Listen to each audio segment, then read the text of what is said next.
Thank you. My name is Femi Oke, a member of APC UK executive member, but I'm here today in my personal capacity. Is that okay? Thank you. Have your seat, please. Also amongst us here, we have some members of the PDP executives here in the UK. We had some words with the PDP South-South chairperson and a number of other members of the executives. And during our discussion, we want to clarify anyway, at this point, is there any member who is here coming forward in his capacity as an individual, in your individual capacity? So my views, the views that I'll be expressing today will only be my personal view. I will not be speaking on behalf of the party, but I will express my view as a member of the party and an executive of the People's Democratic Party here in the UK. Thank you. 5 minutes to speak on the party of the current government, which is the All Progressive Party, Congress, which is our party, and our president is Mohamed Buhari, and Vice President Mushibanjo. The way I see it now is that we are at the crossroads. Earlier on today, one of the elders said here that the two parties have been here before. I want to clarify that that is not the case. The APC here is here for the first time. The PDP obviously have had 16 years. So we've had our first term now, which is just about to come to an end. Some may argue that the APC and the PDP are one and the same.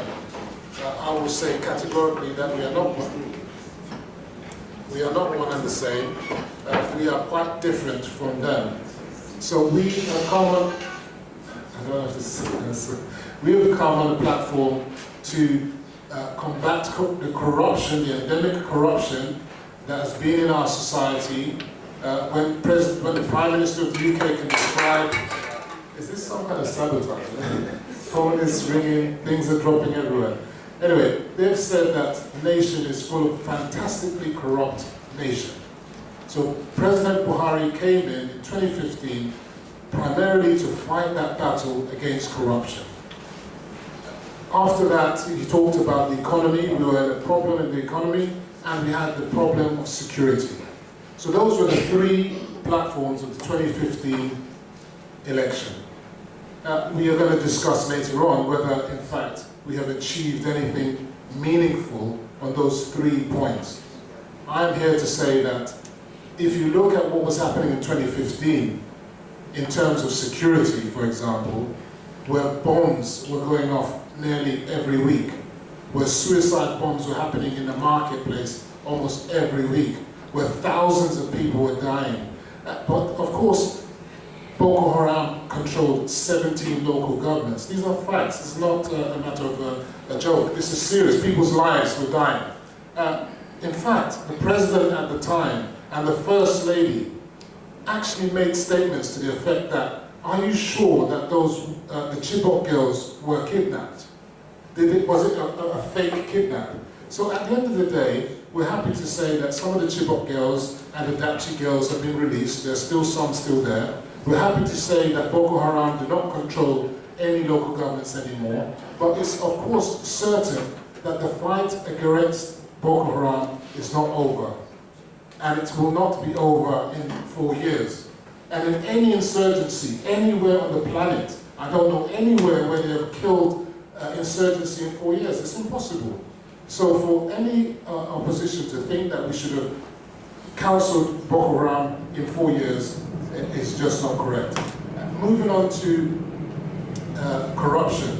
Of course, our opponents will say to us that the fight against corruption is lopsided. And of course, it's almost inevitable that it would be lopsided. And why is that?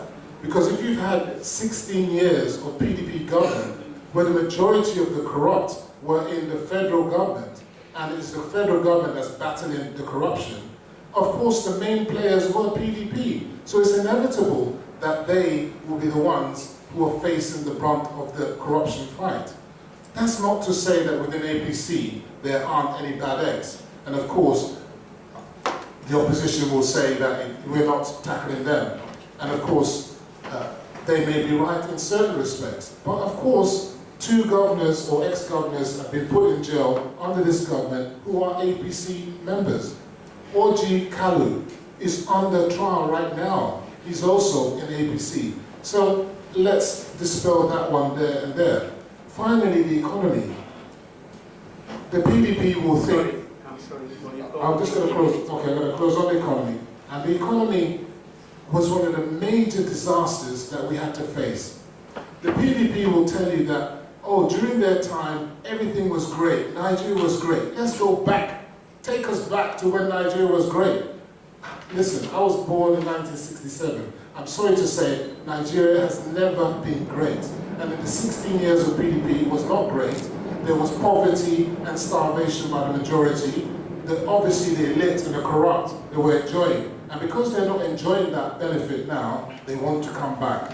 We cannot allow that. So that is it from the APC. I would say that when we move on further, I will talk deeply into why the economy is taking hard a longer time to get to its feet than what it should have. Because if you leave something in a mess, you don't expect that it's going to be built straight away. It will take time. So thank you very much for your time. Like I said, I'm here in my personal capacity, just as an observer tonight. And but we have someone who is representing. We have someone who is representing, or should be representing, the party from Nigeria. I understand he's here, or is, within the vicinity of the hall. But what I'd like to say is that currently, whilst we're waiting for him to come, I just want to respond on 1 or 2 things. The very first thing you will notice and observe today, ladies and gentlemen, is that right now we have a constitutional crisis. I'm not sure if you are aware, but currently, right now, I have just been sent information which I'd like to read out. And I think this would represent or add some meaning to tonight's conversation. This message is coming from the South-South leaders of the party in Nigeria. I'm sorry, this just before. And I'm going to, sorry, not to interrupt you, but you've got only 3 minutes left. That's fine, I'll just read it, whatever I get. I'm just going to read it, so to the benefit of everybody, so it's not just my words. The attention of the Southern and the Middle Belt leaders have been drawn to a coup against constitutional democracy in Nigeria by President Muhammadu Buhari by the suspension of the CJN, Walter Onogen, discipline, and swearing in a replacement. This is a constitutional crisis fostered by the desperation and the morbid desire to force the rule of thumb. We have checked through the Constitution, and the President has no power to unilaterally suspend CJN. Under Section 292 of the amended Constitution 1999, it is clear that the President can only remove the CJN with 2/3 of Senate resolution. To us, what has been done is to resort to self-help after the Court of Appeal issued an order stopping the trial of the CJN by the CCT, presided over by a man answering charges in the court over corruption allegation, but still in office. The latest action is a clear suspension of the Constitution and the enthronement of a full-blown dictatorship. We reject the illegal suspension and demand its immediate reversal. The suspension is null and void and of no effect whatsoever. An emergency meeting of the forum holds shortly on this total aberration. We call on all Nigerians to wake up to the reality that our democracy is now under threat, and use all constitutional means to defend our democracy. We must not surrender to this authoritarian group. This is a message signed by Chief E.K. Clark of the South-South, Chief Ayo Adebanjo of the Southwest, and Chief John Nwodo of the Southeast. It's also signed by Dr. Paul Pogo Bitrus of the Middle Belt. Now, on the strength of this, I'm going to have to stop. Yes, on the strength of this, I am not going to say anything more. I am not even going to respond to these debates. I'm not going to respond to anything else other than what I have just been said. Thank you. Please, if you can introduce yourself to the House. Thank you. Good evening. My name is Olufemi Baker. Sorry, say that again, please. Olufemi Baker. I am the patron of Turaki Vanguard. Turaki Vanguard is one of the supporting group for Article 2019. It was on a short note, and we were driving down from Coventry, and we just was able to get here this time, so we're sorry for the delay, but we are here to answer some few questions that pertain to the and my partner here with me. Good evening, ladies and gentlemen. As my patron already said, we apologize for the lateness due to our journey from Coventry down to London. My name is Mayowa Patrick Aluko, and Media and Mobility Secretary for Turaki Vanguard. We are here to represent PDP and His Excellency Atiku Abubakar. Thank you very much. My elders and the member of the public, my name is Remy Widow, a chieftain of APC, both in the United Kingdom and Nigeria. So I'm happy to have a word or two and share with my colleague here. That's a comment. Thank you for coming. I think the situation hasn't changed a lot because again, we're still with 3 on one side, 2 on one side. And I think we are where we are now, again, because of the problems of the inconsistencies on the part of both parties. The invitations that we sent out seems to have not been appropriately treated. And our concern is about accountability, I repeat again. And this is exactly things that have just happened weekend gone. The Nigerian people want to vote. To have a debate with people that will be running the country is not a big ask. More than 26 Nigerian communities were invited here, and to have turned up only for the parties not to have treated that invitation appropriately is actually, it amounts to contempt of the people. Because any political party without good sense of accountability will not restructure. Political parties without good sense of accountability will not, we don't believe they will look after, protect life and properties. Political parties without proper accountability will not see to the education of the children, and they will not see to the even salaries of the workers. So I think this is where it starts from, and this is again what we have ended up here. We are struggling to balance the situation. I'm going to have to apply my, in a way, to make this work. So we may still have to deal with one person who has been sent from Nigeria, with one person from the APC, or the question of 3 versus 2 looks unbalanced. Okay.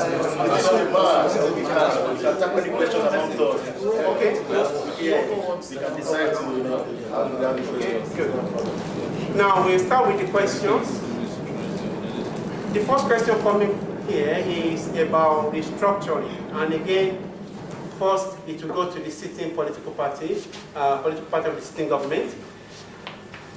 The Yoruba agenda strongly stands on restructuring. What is your party's understanding of the restructuring that not only the Yoruba people, because the events and meeting of September 7th, 2017 was attended by more than 100 organizations in Nigeria, across broad spectrum of communities, from the east, from the west, around the country. And therefore, it is a very strong message. What is your party's understanding of restructuring, and what would your party be doing about it? Thank you.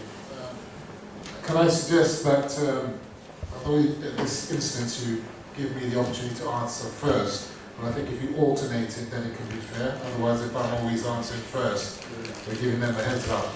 Anyway, restructuring is something that I personally am passionate about.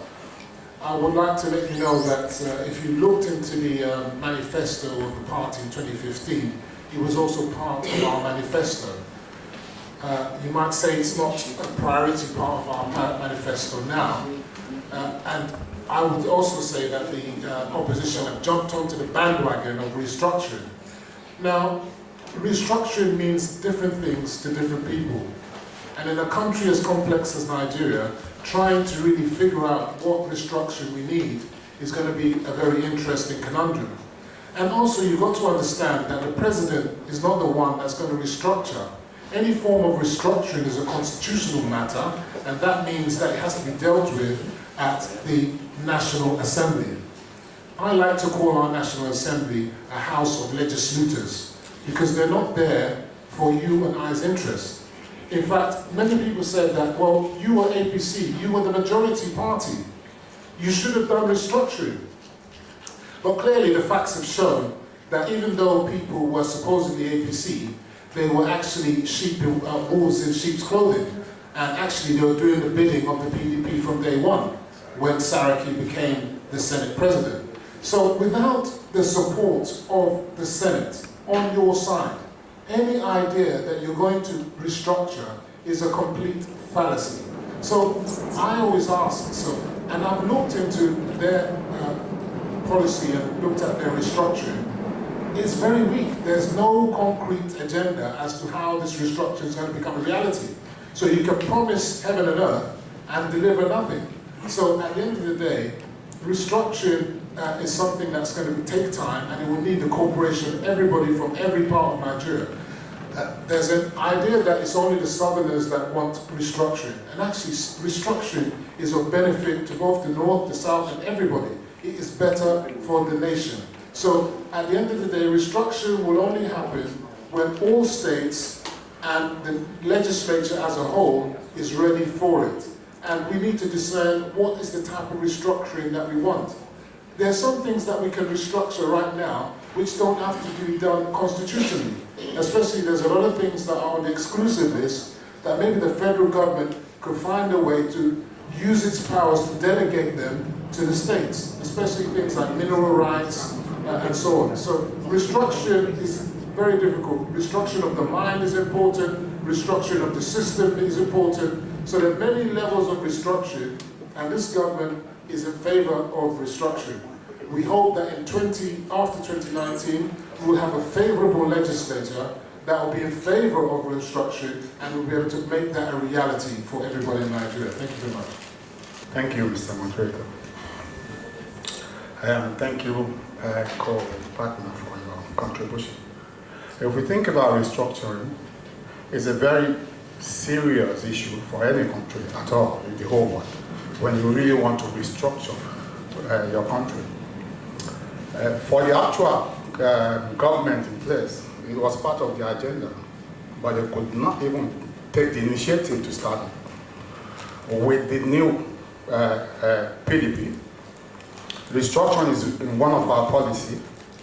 And I'll tell you, the first thing that any government will be able to do to be able to carry out restructuring is to be a government that will embrace everybody in the house, that can reach across to the next party, that can reach across the aisle to speak to the other party. But the party we have in government right now, they are not parties that can actually reach to the other party. They only govern for themselves. So for that reason, restructure will not be possible under this government. Our principal has said it in his policy. If anybody has access, I mean, the policy is there for everybody to see, that we have the agenda to really practice federal real federalism. That is, we will be ready to rule from the bottom to the top, not ruling from the top downward. In that case, we will structure in a way that every region will be able to be productive for themselves, and then in the long run, be productive collectively for the country. This is our agenda, and this is the only man coming that has the possibility to bring all the parties together. But of course, he's been everywhere, and he knows everybody, and he's more friendly. We know that the government, the actual government right now, are only for themselves. They are not friendly. They did not give even the opportunity for discussion. They have, the opponent will say, yes, people will say they have the majority. Of course you have the majority. So if you really want to restructure, you could take the foot out and start that now because you have the majority. It is very, very obvious. Restructuring is not in the agenda. I'm sorry, it's got to be the same time for both sides. That's what I'm sorry. I have to balance each time, please. And it's very important, I will have to say this. From what I've heard on both sides, it doesn't represent restructuring that the people are asking for. Am I right to say that? Neither PDP nor APC is offering the restructuring that the people are asking for. we have something to say about that. Okay, please, I will proceed. The restructuring the people are asking for borders on, please, can I just, it borders very strongly on resource sharing. It borders very strongly on the independence of states and regions to manage resources and even to explore for that. Please, I'm going to give both sides opportunity.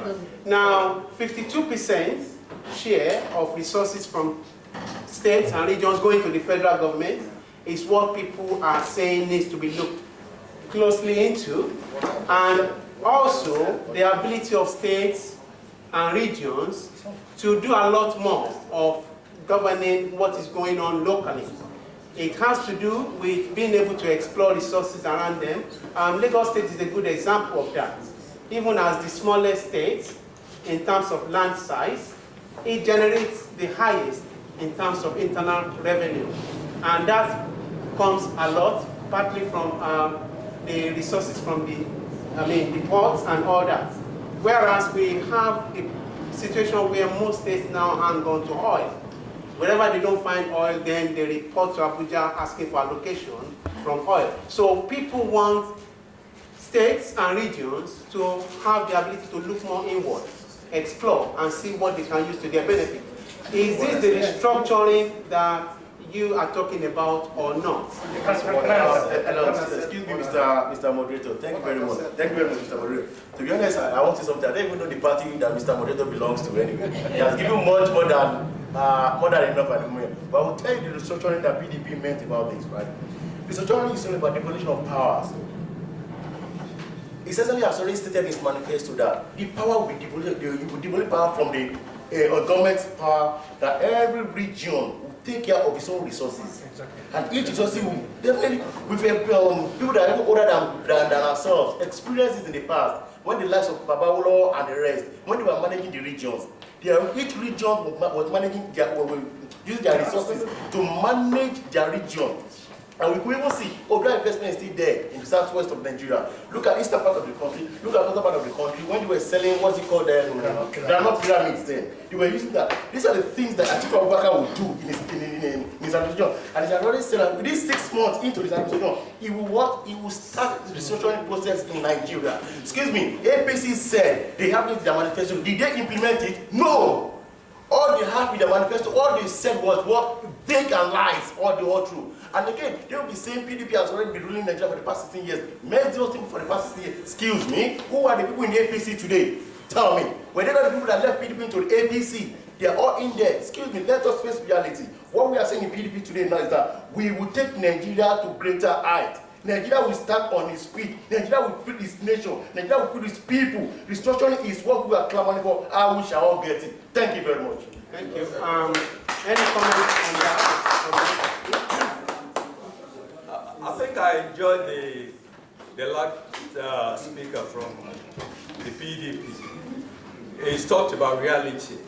And the reality is PDP had 16 years and not a single word on restructuring for 16 years. Not a single word on restructuring. And APC, we spent 3.5 years, close to 4 years. But it is in our manifesto up to this moment. And we have actually taken steps on restructuring. We set up a Rufai committee that went through the 6 geopolitical regions and sample out people, communities on restructuring. So to say we haven't done anything about it, it's not right. We have started that, and we have a report awaiting the presidency to look into and then decide. But there are other urgent matters like economy, like security, that we have to take the first priority, which is what we are dealing with. Sorry. We went into recession. We came out of it. Restructuring will happen. I cannot guarantee you when it's going to happen, but we have started the process. We have gone through all the 6 geopolitical regions, zones in Nigeria, and we have a document ready. Okay, thank you. Just briefly before I move on, because the next question is going to be coming from a member of the Yoruba Council of Elders. Please, if we are ready. Now, before we go to that, the restructuring we're talking about on both sides, the PDP, the APC, does that include state policing? Does that include the element of security? Because to be sincere, the aspect of security is one huge challenge facing the Nigerian people now. Yeah, I'd just like to say that it's all conjecture, really, for us to say what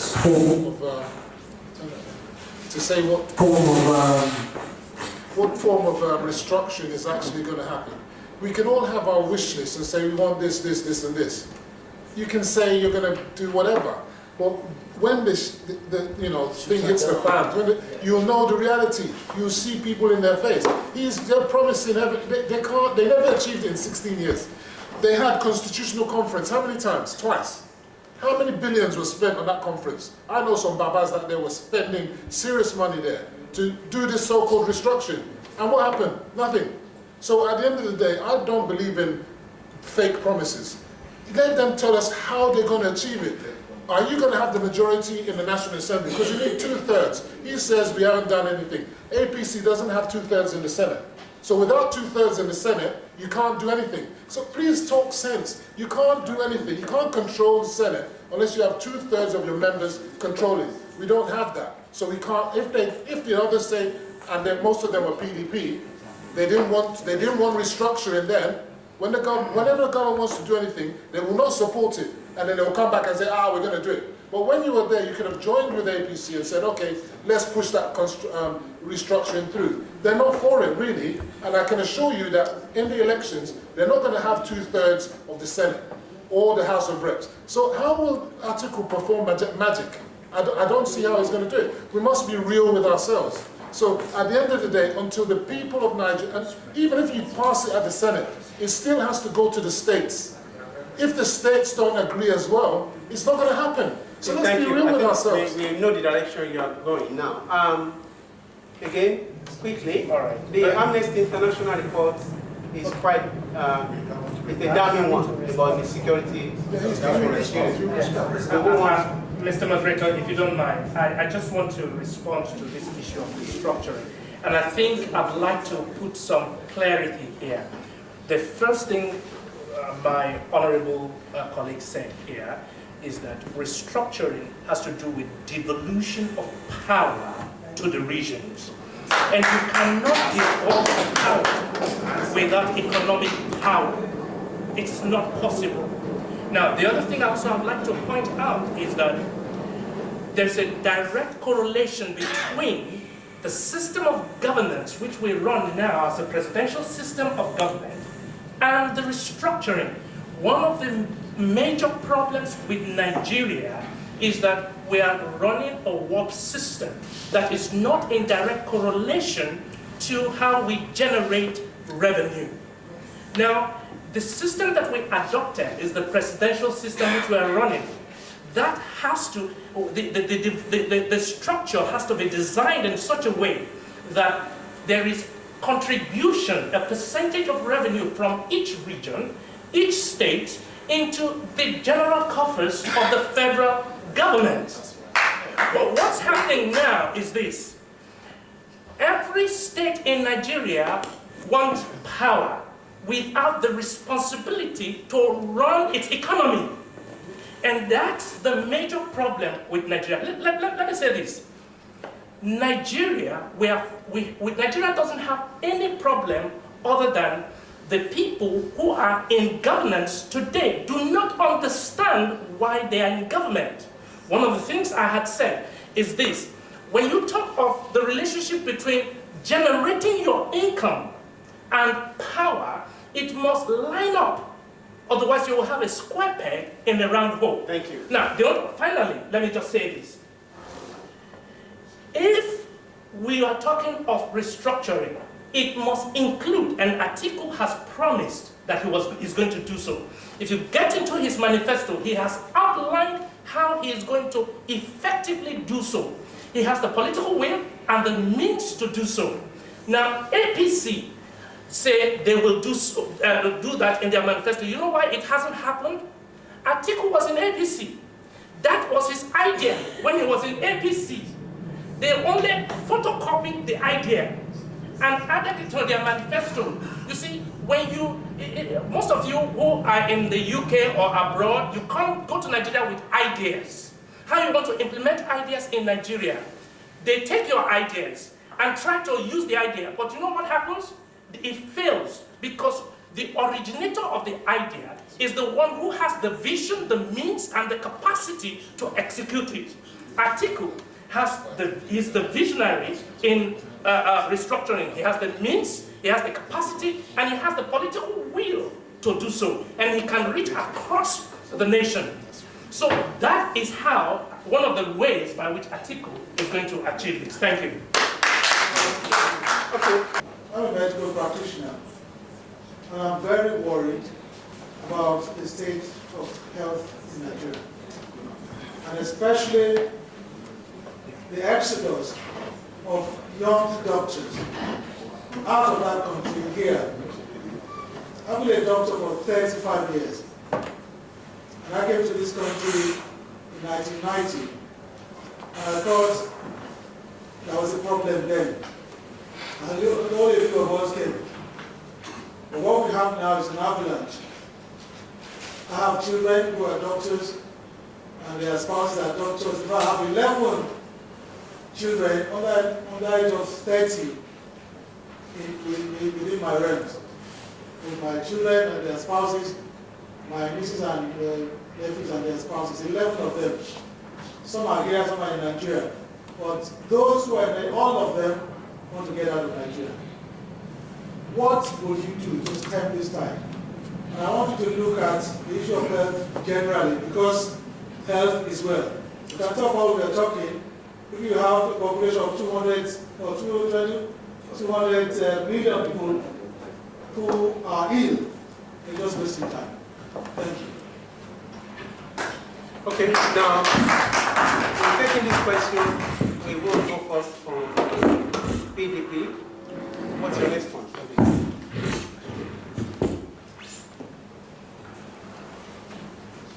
Thank you very much for your question about health.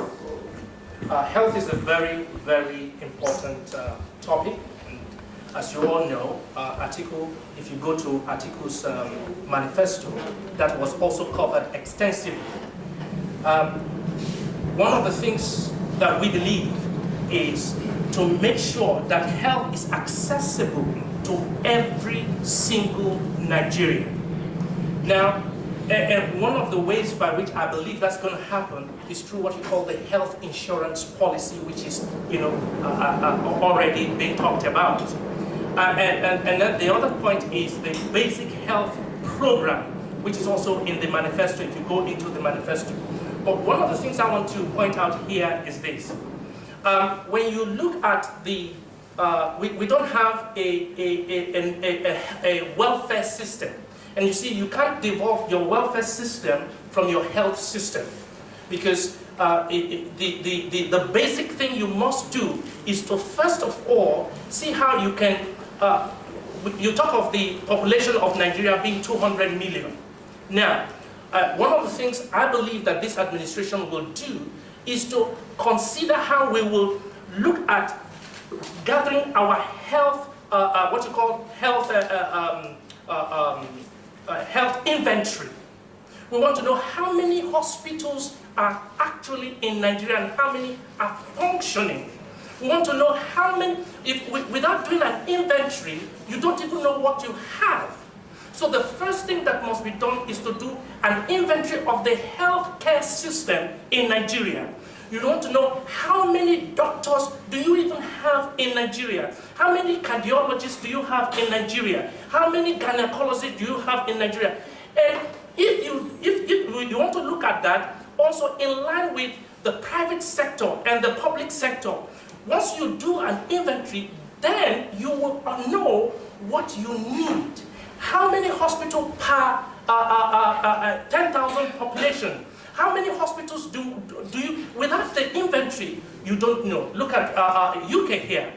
If you can't drive, you can't go from one borough to another without seeing a health surgery. In fact, surgeries are located in various what do you call that? Catchment areas. Nigeria, we don't have that. All of this is going to change when Atiku comes in. We're going to look at the whole health, we're going to conduct a whole healthcare system overhaul. Anyways, I'm going to pause here for my colleagues to... I'm sorry, yes. we need to go to the other side of the table. Now, to the All Progressive Congress team. Thank you. Look, what I want to say now is this, look, if you want an analysis of why our health problem is in a mess, President Buhari's wife is the one that's going to tell you. When the president was elected, got into Asarok, the presidential hospital, there are no syringes. Who was there for 16 years? And there were no syringes. Her husband had to come abroad for help. So at the end of the day, we can say all these stories and say we're going to go in there. Atiku was there for 8 years. He didn't do anything. Yeah, that's not Jonathan and the rest were there. They didn't do anything, such that when the president, the new one, got in, there was no syringes. So that already is a microcosm of the mess of our health system. So what I want to say is that health is on the concurrent list. It's not an exclusive list for the federal government. And I think we got a big mistake over here in the UK when we always focus at the federal government. Atiku's going to solve everything. Atiku's going to go down to your village and give you health. No, you should give that responsibility to the state governors. Just like in education, is the responsibility of the state governors. The federal government can have overall policy, but actually each state should, we're talking about restructuring. This is the point of restructuring. Get the health down to the people at the grassroots. The state governors need to do more, and in fact, Lagos State has already started a health insurance system, which I agree with our colleagues here. So they've already started it, and it's starting to work. But we need more states to imbibe those things. So technology,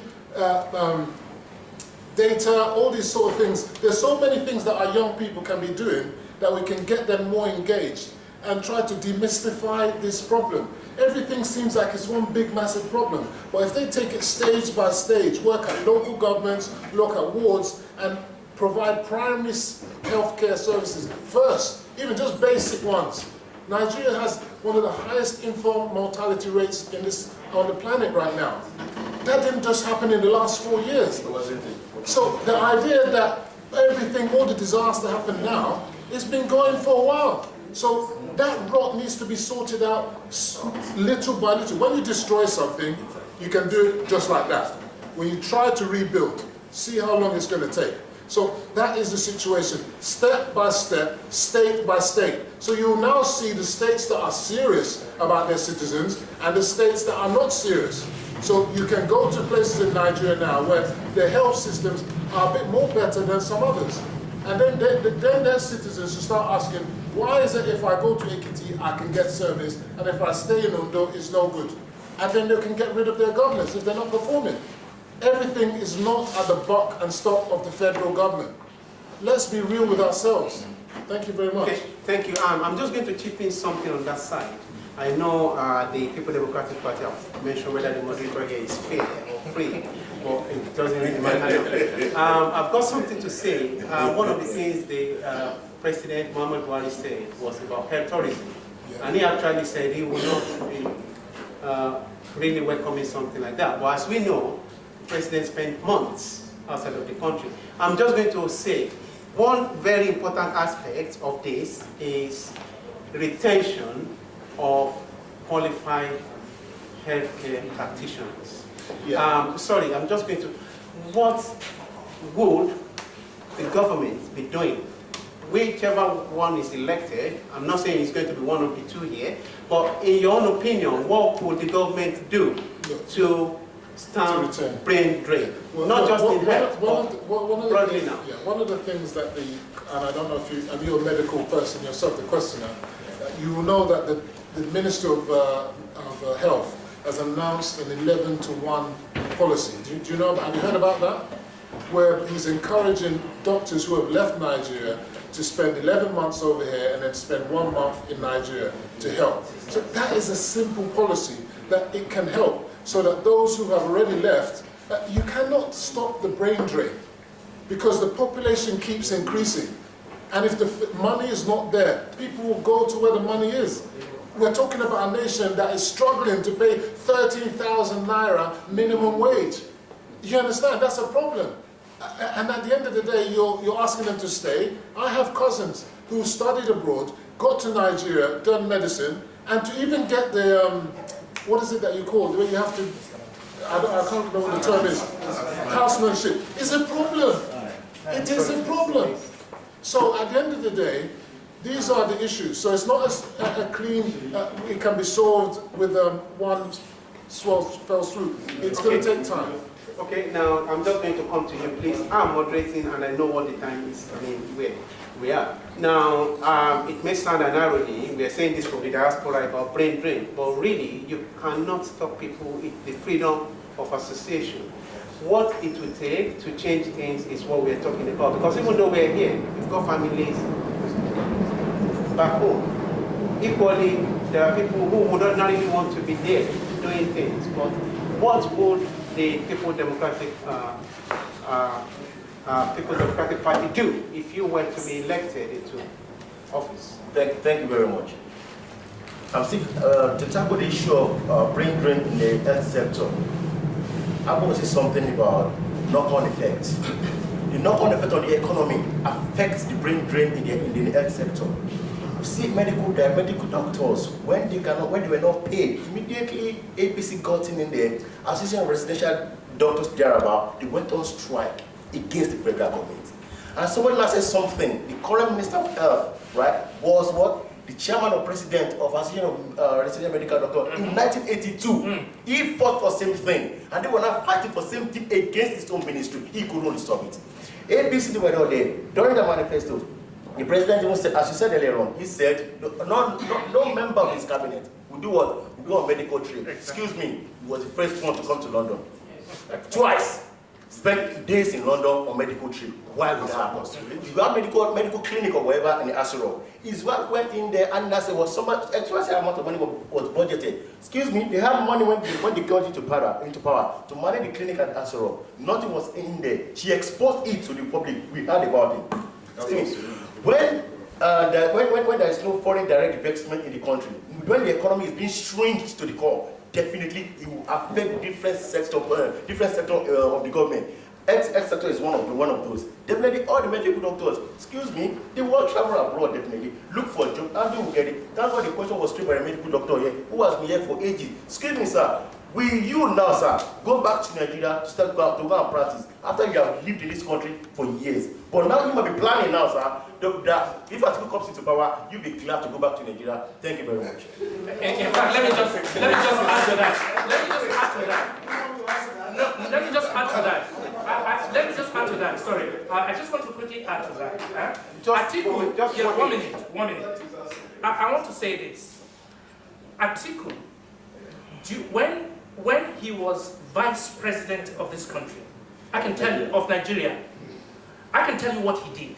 He came here and recruited people back to Nigeria. That's the man. These people will help build Nigeria. Okay.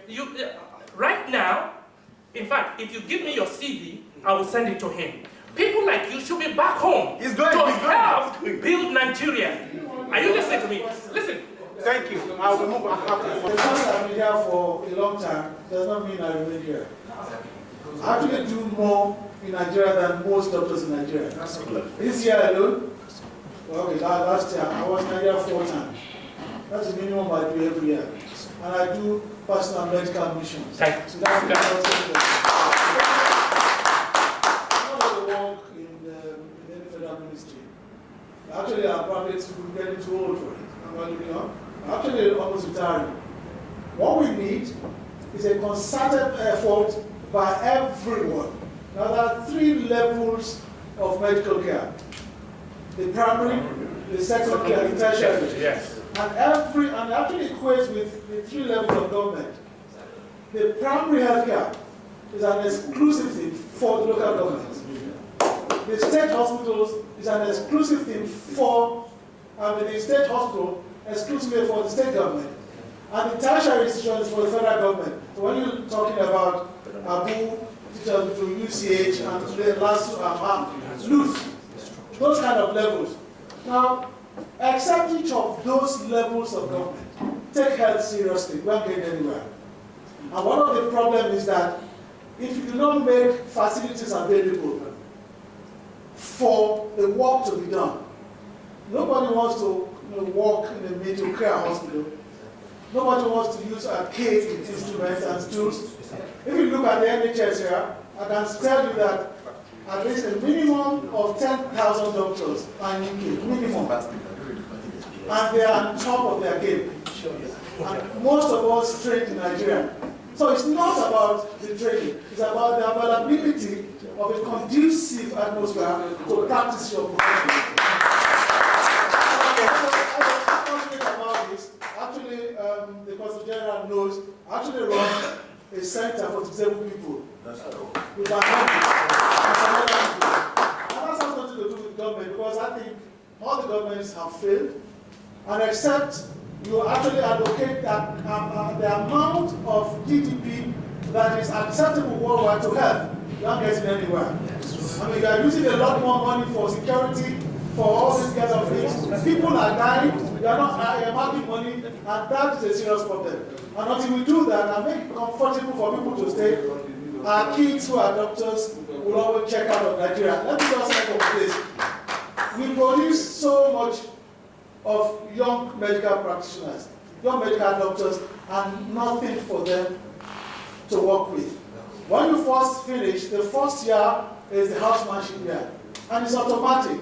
2 of my kids are doctors here, and I didn't pass an ID. They just finished. Before they finished, they had where they had to go, and they finished in August. By September, they're earning money. No sweat. It's all sorted. Now, my brother's daughter, my senior brother's daughter in Nigeria, read medicine as well. For about almost a year, we are finding somewhere for her to do housemanship. And that's me who know a lot of people. I just wonder, a daughter of a medical person, and how we get work to do. So, you see, we've got to take it seriously. And like I said, health as well, if you don't start with that, we actually just keep it. Thank you. Okay, thank you very much. We're going to moving on to the next phase. Members of the press. Well, my name is Lashley Oladipo. The question I've got is for both parties, the PDP and the APC as well. And we'll be talking about how we can get Nigeria, to be in the right path, make Nigeria a more place for everyone to live, and more for prosperity and for safety and security.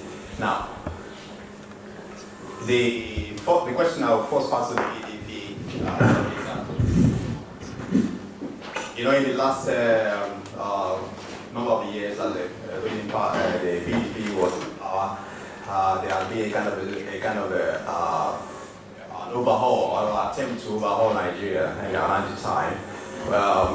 Obviously, some of us in the diaspora can bear witness to the fact that Nigerian economy was a little bit, up and running there for those years. But what the plan then seemed to be late, was not really fully implemented or executed, and that's what we observed as being the independent or being an observer or being a member of the press. So is the PDP now going to go back to where they stopped, or is there any particular focus of the if article or the PDP is voted into power? Is it going to be a new dimension to what the plan has been in the last number of years, or is it going to be a continuation of the past attempt, in the governance, to put things back for Nigerians, in the right path?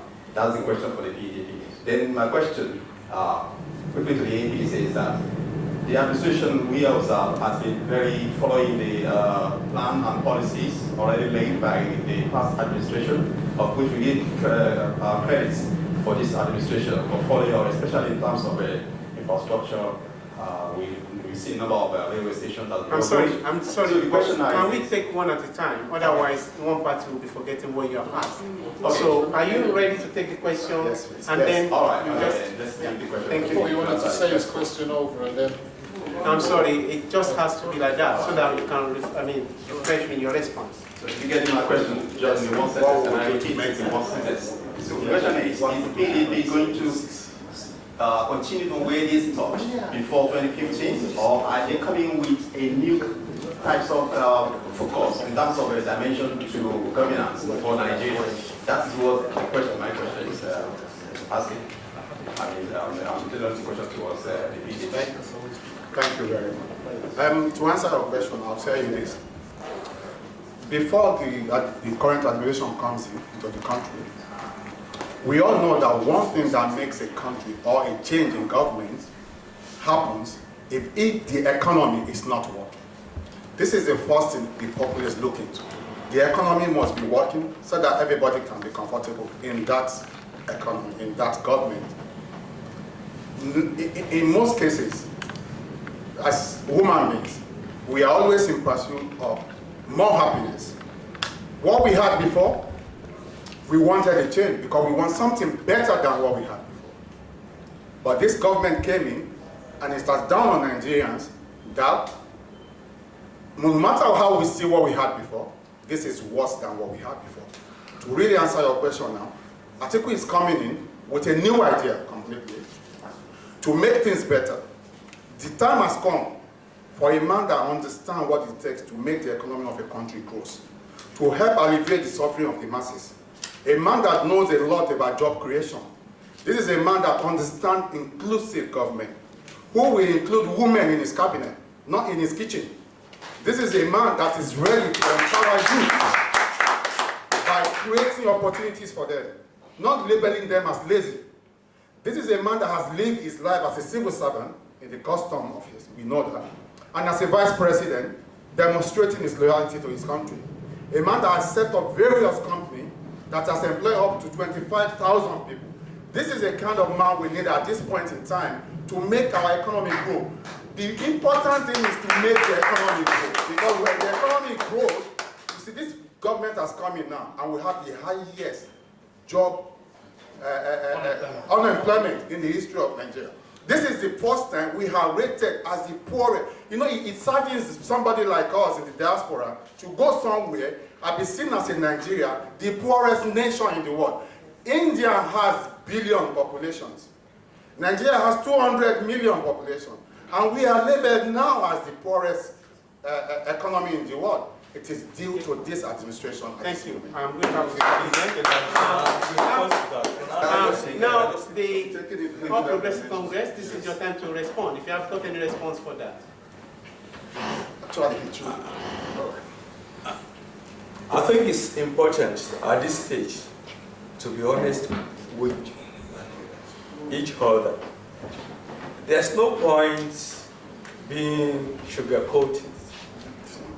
The reality is the credibility of Atiku is in doubt, and it's all over the world. How do you trust someone who cannot stand by his words? How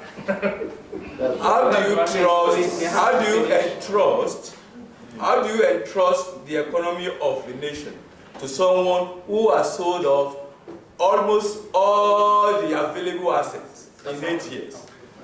How do you entrust the economy to someone who is going to sell the NNPC, where we realize more than 80% of our revenue? And how do you entrust the economy of Nigeria to someone who is ready to enrich his friends in the population of 190 million? The reality is, Atiku has been there. He has been tested and he has failed. As a custom officer, you said, he was a millionaire. He made his million as a custom civil servant officer. We cannot give our economy back to Atiku. PDP had a lot of money, 450 billion in 16 years. They wasted everything. No roads, no rails, no water, no food. Now they are now taking off on food.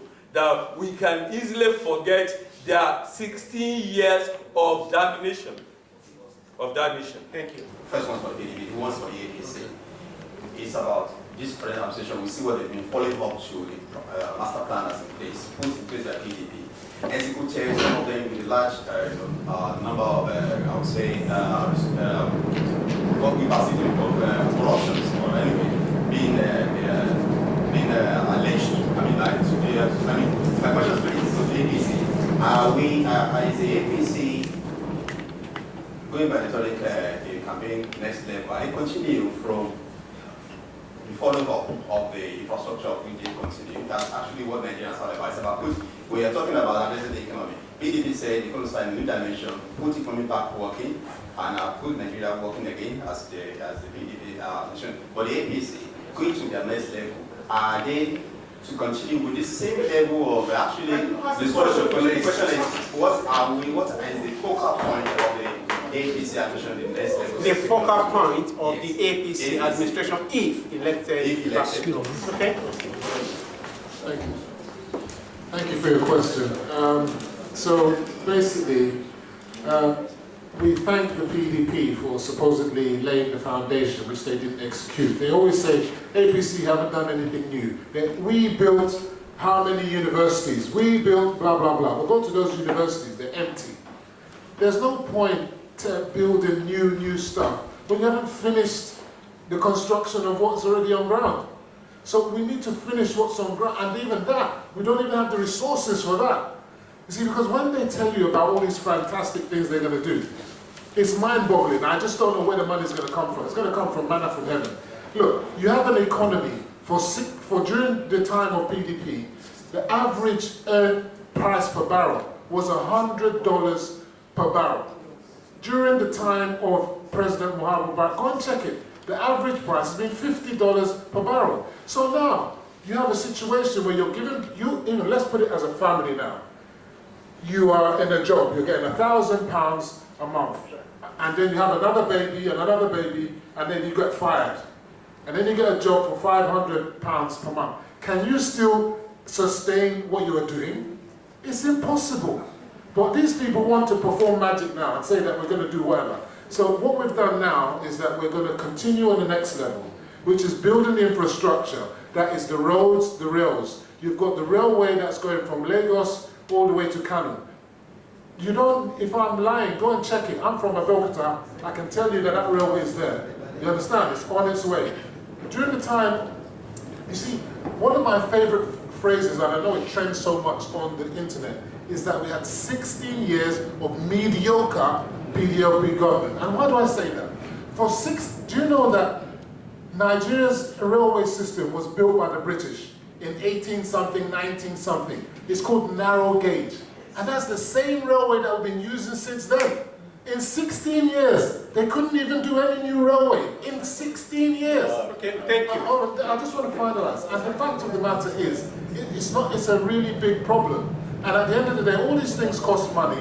And when you have reduced resources, that is why you're going to have to resort to borrowing. That's why we have to increase taxes. I'm not increasing the taxes, but the take-up of taxes. All those billionaires that are supposedly billionaires driving all these cars, they're not paying taxes. Someone has to go there and get them. The likes of Atiku, who's supposedly a multi-billionaire, I'd like to see his tax returns. I really would. Okay, I just want to respond to his question. PDP is not talking of performing magic. The role of government is to create an enabling environment for business to thrive. When government try to do business, that's when you have corruption. Government is to bring in policies that will govern and protect the citizens so that both foreign and private investment can thrive. So that our doctor friend like that spoke earlier can go to Nigeria and open up a clinic without heavy taxation, without encumbrances. That's the role of government. Government is to make sure that business does not take advantage of its citizen. That is the role of government.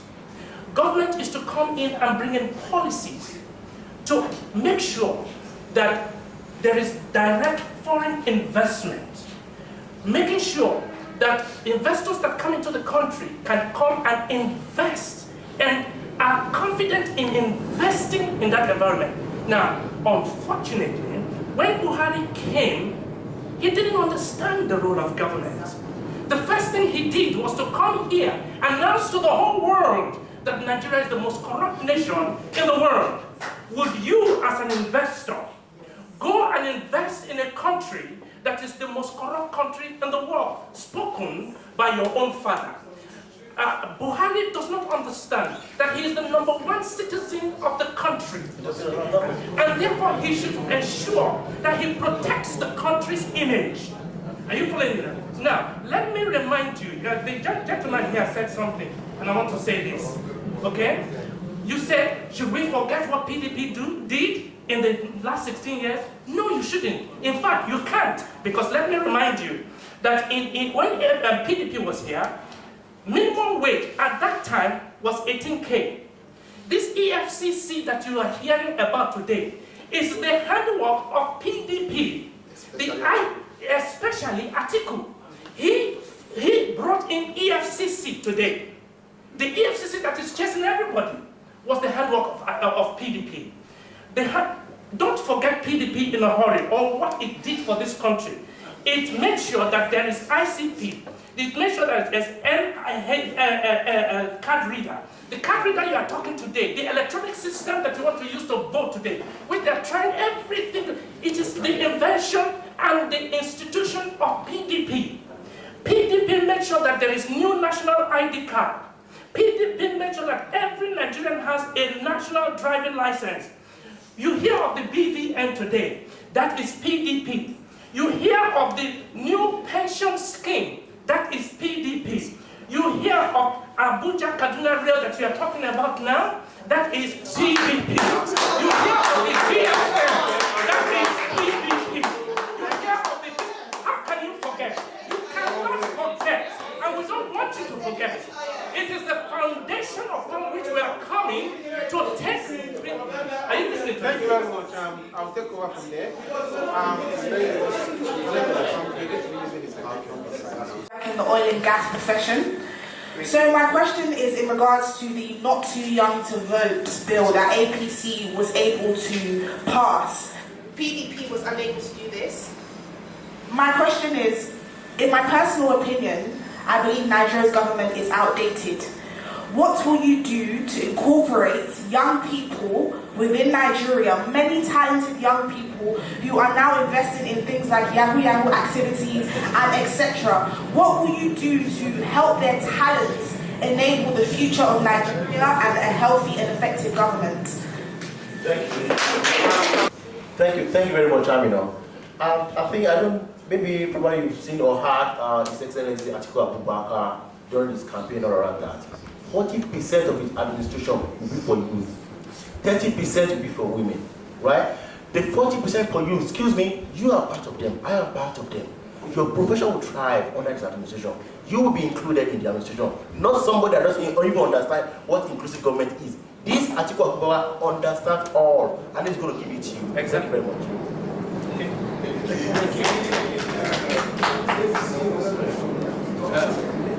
Thank you for acknowledging the fact that APC brought in the young to rule, not too young to rule the legislation. So we passed that.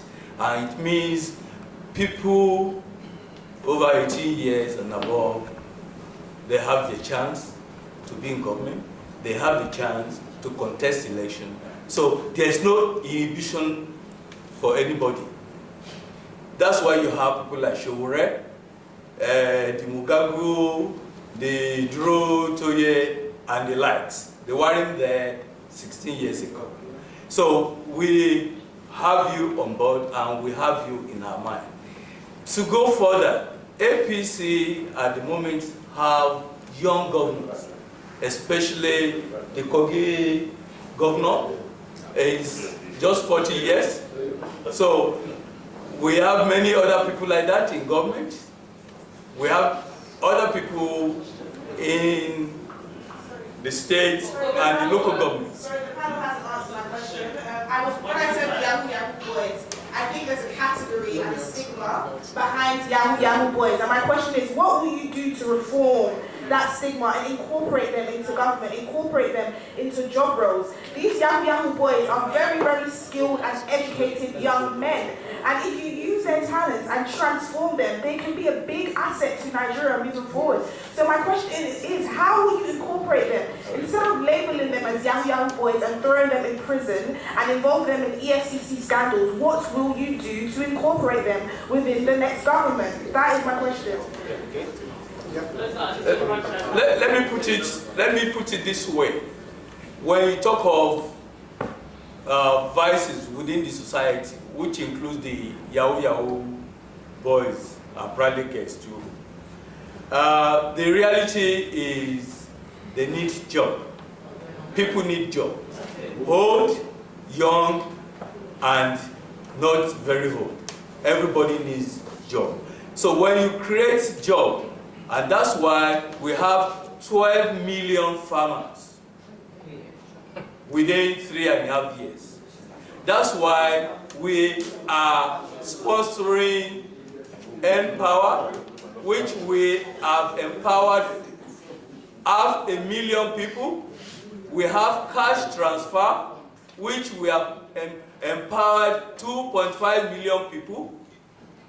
Okay, so if you are saying employment, is that what you're saying? It's all about employment. If you are not employed, if you are not fully engaged, then there is tendency for people to go into crime. And that is what we are addressing. We have market money for traders.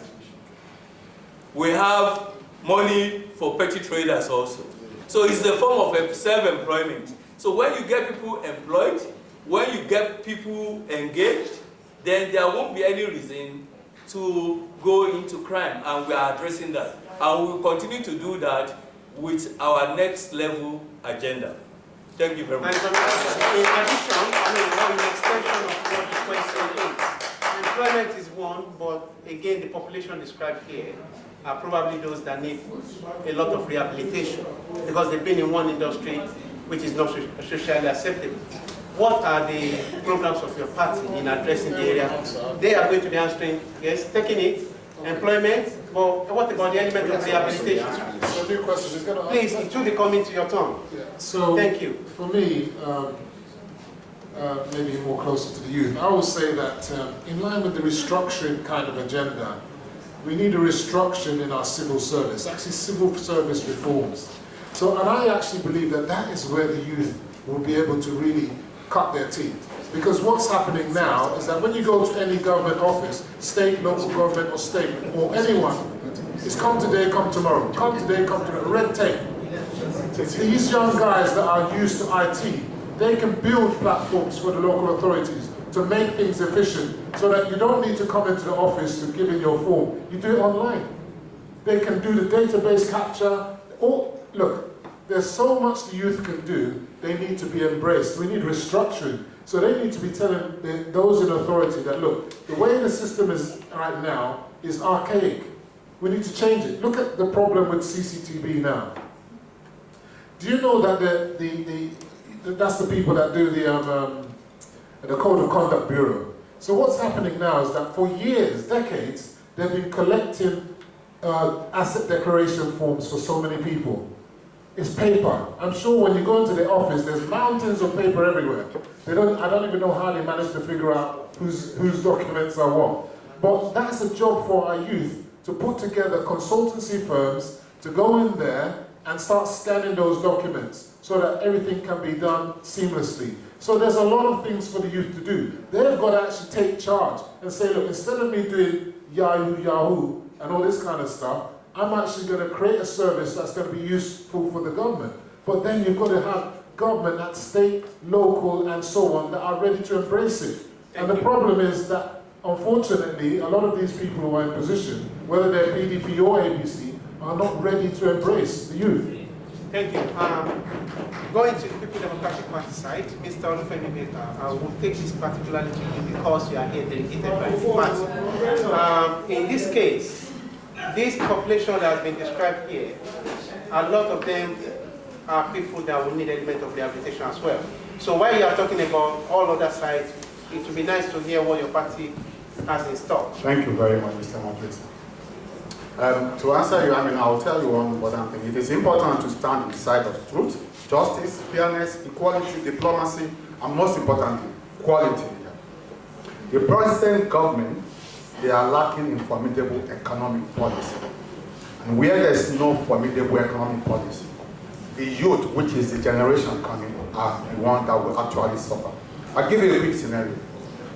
The president that we have actually now, we all know his flair for cattle rearing, for example.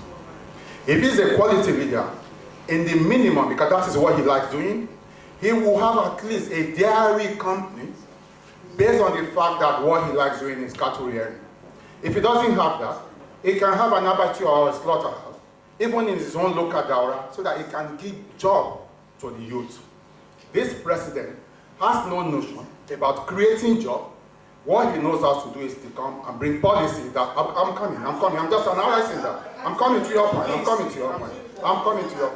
to the youth. We're talking about the youth, about the young people. So I'm building my point to the youth. Are you getting my point?